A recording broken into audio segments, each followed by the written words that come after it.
Hi guys, ভিডিওর second বার নিয়ে চলে এলাম। দিনটা ছিল 31 ডিসেম্বর।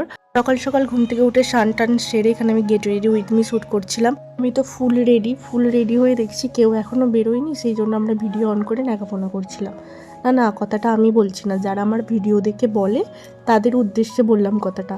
দিন ব্রেকফাস্ট কমপ্লিট করে ঝাড়খণ্ড যাওয়ার জন্য বেরিয়ে পড়ি। ঝাড়খণ্ড যেতে পুরুলিয়া থেকে টাইম লাগে 3 ঘন্টা, তাই আমরা অনেক তাড়াতাড়ি বেরিয়ে পড়েছিলাম।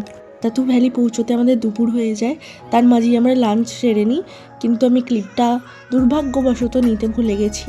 আতাতু ভ্যালির লেকের কাছে এসে আমি একটু রিলস বানাবো বলে ভিডিও ক্লিপ নিচ্ছিলাম, কিন্তু এটা এতটাই নড়ছিল জলের মধ্যে, আমি ভাবলাম না, আমার তো আবার পড়ে যাওয়ার স্বভাব আছে, আমি চলে যাই, পড়ে গেলে একটা বাজে ব্যাপার হয়ে যায়। এখান থেকে তো আমার আসতে ইচ্ছা করছিল না, আমার সব থেকে এই জায়গাটা ভালো লেগেছে, মনে হচ্ছিল আমি এখানেই থেকে যাই।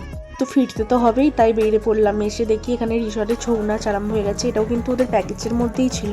তারপর আমাদেরকে দিয়ে গেল শিক কাবাব। আমরা খেতে খেতে এনজয় করতে করতে দেখছিলাম ছৌ নাচ। আমার তো হেভি ভালো লাগছিলো, আমি এই ফার্স্ট টাইম দেখলাম আর কি ছৌ নাচ। পুরুলিয়াতে এটা আমাদের সেকেন্ড দিন ছিল, আমি খুবই এনজয় করেছি পুরুলিয়াতে সেকেন্ড দিনটাকে। আর তারপর আমরা ডিনার কমপ্লিট করে এখানে সবাই মিলে বসে আড্ডা দিচ্ছিলাম, আর এখানে আগুনের তাপ নিচ্ছিলাম। তার কারণ রাত্রিবেলা প্রচণ্ড ঠান্ডা পড়ছিল, সবাই বাইরে বসেছিলাম তো নিউ ইয়ার সেলিব্রেট করবো বলে। 12টা বাজে, 12টার পরে আমরা সেলিব্রেট করে যে যার মতো ঘুমোতে চলে যাই। দেখা হচ্ছে পরের পার্টে।